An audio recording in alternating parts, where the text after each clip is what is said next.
저는 20살이 되자마자 결혼을 해서 참 바쁘게 달려왔어요. 아무것도 없이 빈손으로 덜렁 남편과 결혼을 해서 신혼 때는 참 잠도 제대로 못 자고 남편도 저도 쉴 새 없이 일을 해서 돈을 모으기 급급했습니다.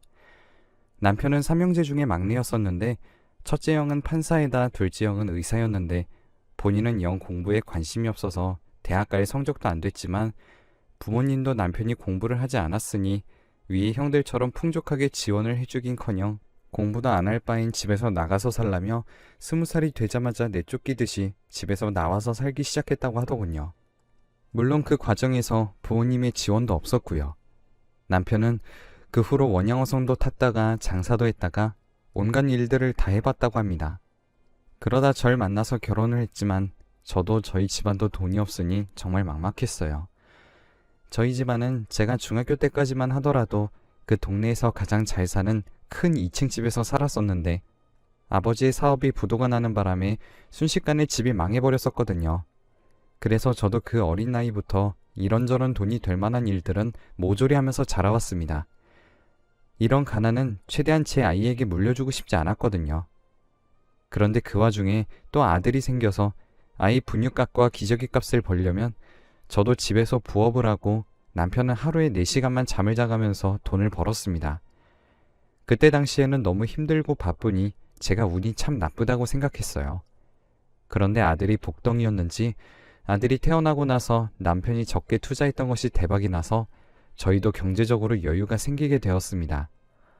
그리고 남편이 부동산에도 투자를 했었는데 부동산 투자를 하는 것마다 대박이 나서 아들이 중학교를 다닐 무렵엔 저희가 그토록 원하던 여유 있는 가정이 되었죠.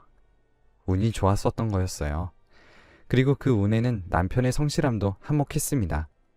남편은 결혼을 하고 난 후에 잠을 많이 자봤자 5시간이었습니다. 그 시간을 제외하고선 모두 돈을 벌기 위해 일을 하거나 돈이 될 무언가를 찾아다녔죠. 그런 남편의 성격 덕분에 넉넉하게 살림이 될 수 있었습니다. 부동산 투자로 벌어들인 돈으로 만족하지 않고 작게 사업을 시작해보자고 해서 남편을 믿고 남편과 저는 사업에 뛰어들어서 밤낮이며 사무실이며 집이며 할 것 없이 일에 몰두했어요. 그렇게 조금씩 사업을 키워나가니 15년쯤 되니 그 분야에서 꽤 큰 규모의 사업체로 성장할 수 있었습니다.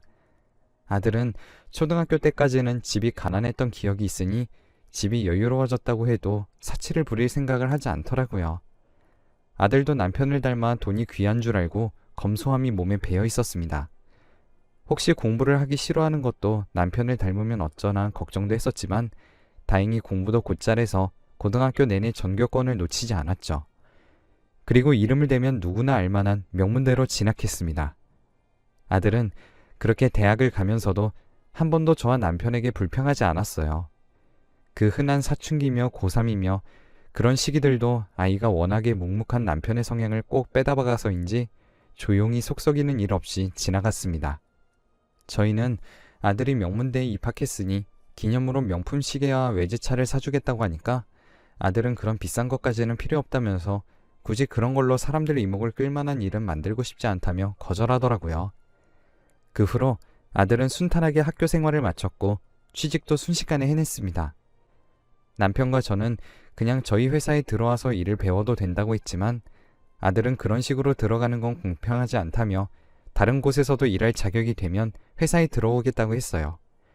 저희는 아들의 단호함에 결국 두 손 두 발을 들고 아들이 하고 싶은 대로 두었습니다.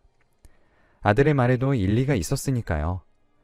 아들은 그 뒤로 같은 회사에 다니던 여자와 결혼했습니다. 며느리는 아들처럼 검소하고 생긋생긋 웃으며 참 애교가 많은 친구였어요.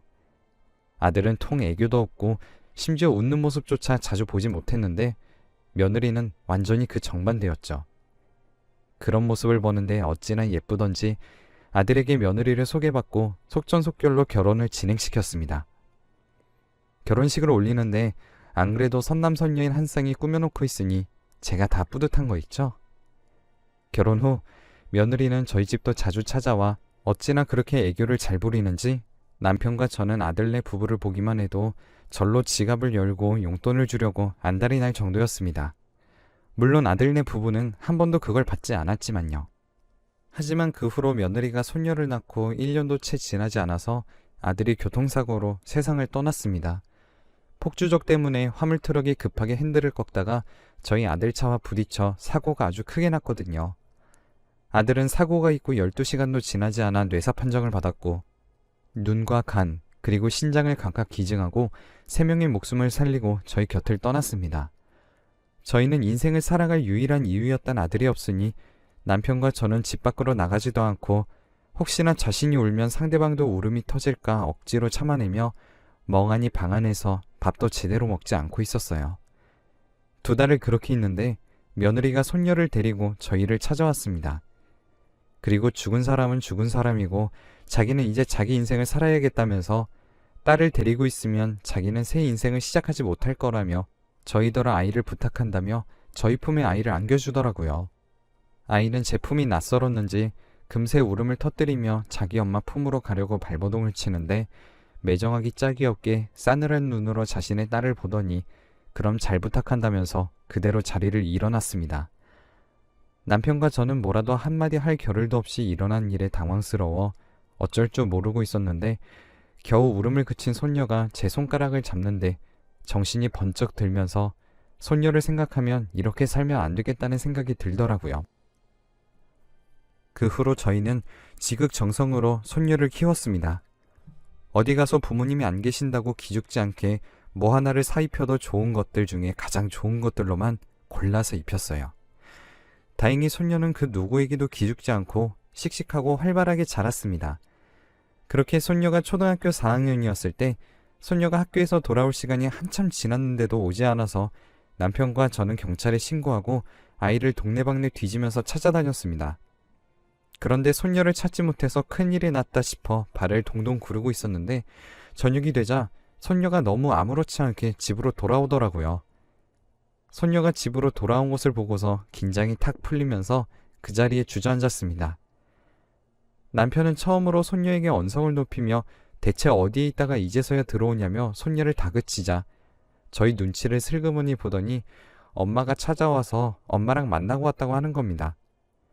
저는 잘못 들은 줄 알고 누구네 엄마냐고 물었더니 자기 친엄마를 만나고 왔다며 다시 한번 또박또박 이야기하는 손녀의 말에 제 귀를 의심했어요. 며느리는 어떻게 손녀의 학교를 알고 찾아간 건지 뻔뻔하게도 손녀를 찾아와 이제 자기와 함께 살고 싶지 않냐면서 물었다는 겁니다. 처음에는 이상한 사람인 줄로만 알고 따라가지 않으려고 했는데 등본과 신분증까지 내밀면서 손녀에게 자기가 친엄마가 맞다며 잠시만 이야기하자고 손녀를 데리고 근처 카페까지 갔다고 해요. 손녀는 친엄마를 처음 만나보는 거니 당연히 궁금해했겠죠. 남들은 다 있는 엄마와 아빠가 늘 자기만 없었으니까요. 얼마나 엄마의 사랑이 간절했을지 알고 있으니 손녀가 따라간 걸 나무랄 수 없었습니다. 손녀를 데리고 간 며느리는 손녀에게 그동안 너무 보고 싶었는데 저와 남편이 그걸 막았다고 하면서 이제는 함께 살자며 손녀에게 거짓말을 했다고 합니다. 손녀는 그 말에 깜빡 속아 넘어가서 저희에게 왜 엄마가 오는 걸 막았냐며 화를 내더라고요.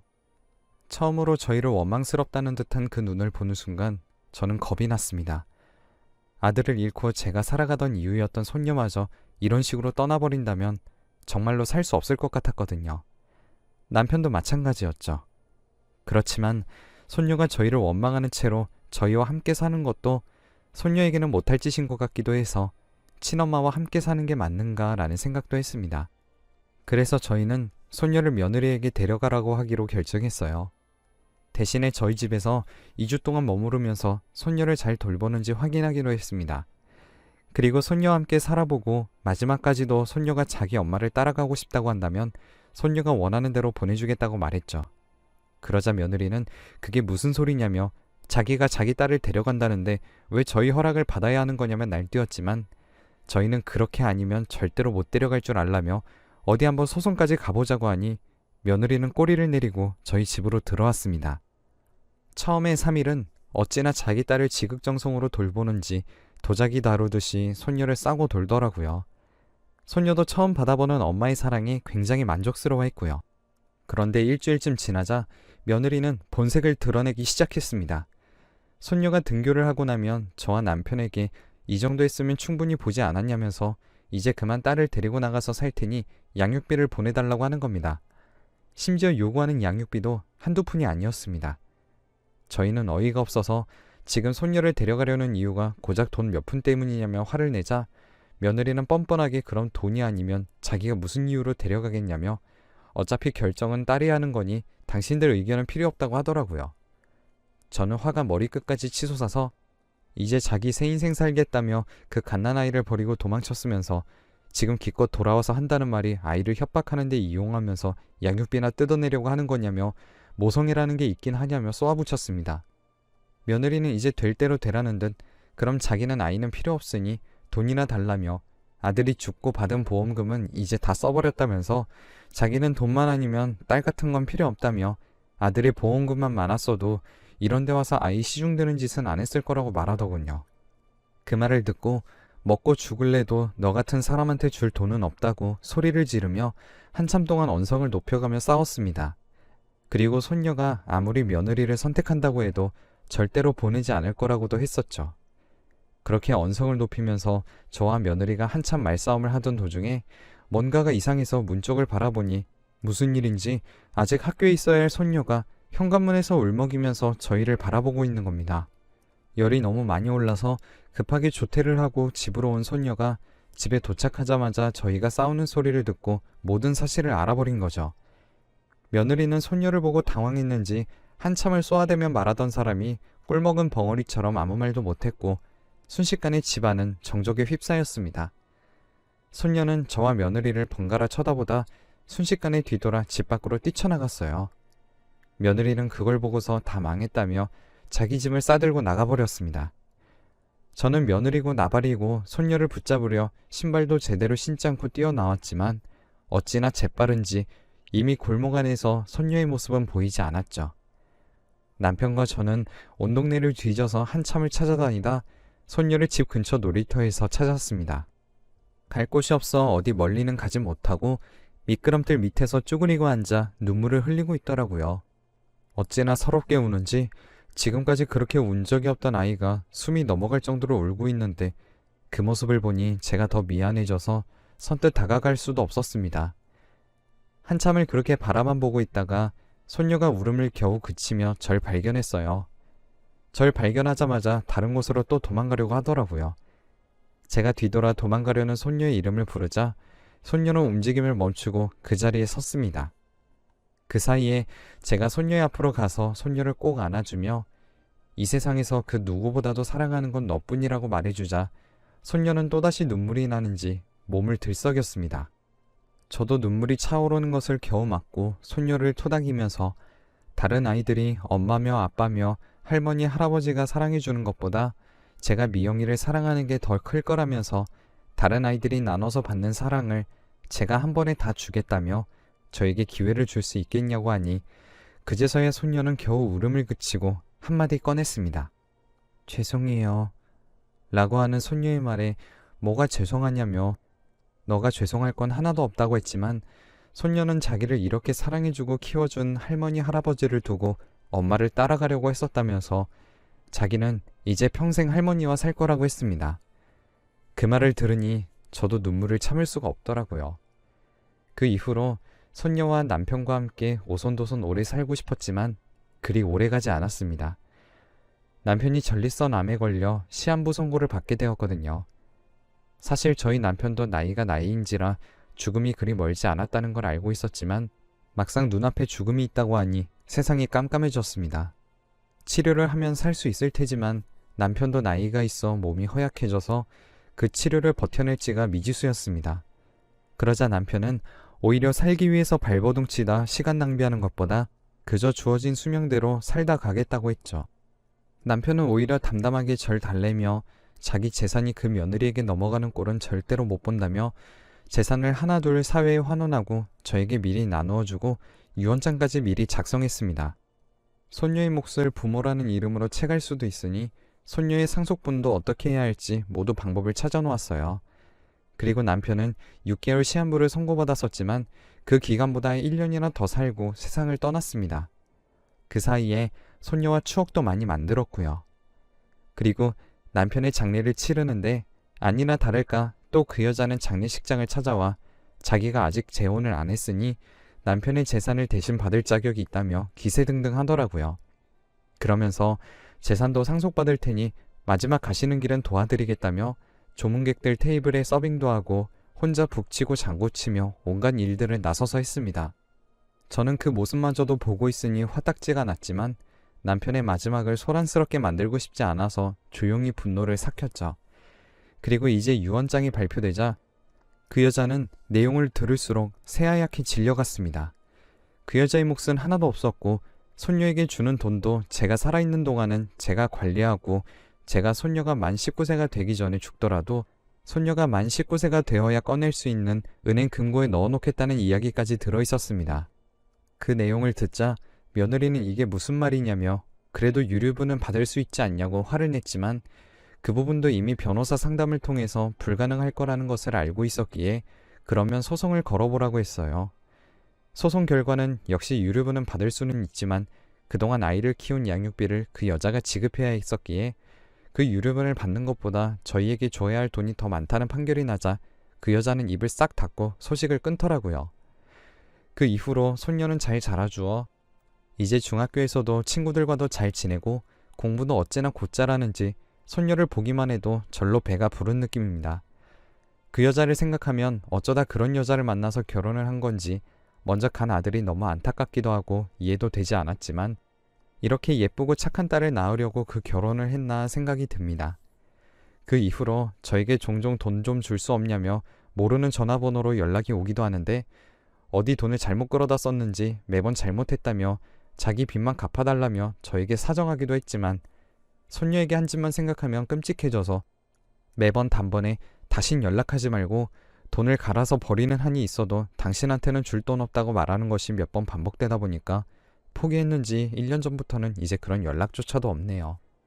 가끔씩 손녀와 밖에 나가서 걷고 있을 때 엄마와 단란하게 걸어가는 여자아이들을 마주치면 손녀에게 혹시 엄마가 없어서 힘들지는 않냐고 물어봤지만 손녀는 오히려 웃으면서 자기가 엄마가 왜 없냐면서 제가 엄마면서 아빠도 되고 할머니도 할아버지도 되는데 자기는 모두 가졌다고 행복하다고 말해줍니다. 그런 손녀의 대답에 저도 절로 미소가 지어지더라고요. 제 인생이 앞으로 얼마나 남았는지는 모르겠지만 제 소원은 딱 손녀가 대학도 가고 취업도 하고 결혼하는 것까지 보고 편하게 눈을 감은 뒤 남편이 있는 곳으로 가는 거예요. 젊었을 적에는 참 운이 없는 사람이라고 생각했는데 저는 참 운이 좋은 사람이었습니다. 이렇게 절 위해주는 손녀가 있으니까요. 저도 남은 인생은 손녀를 위해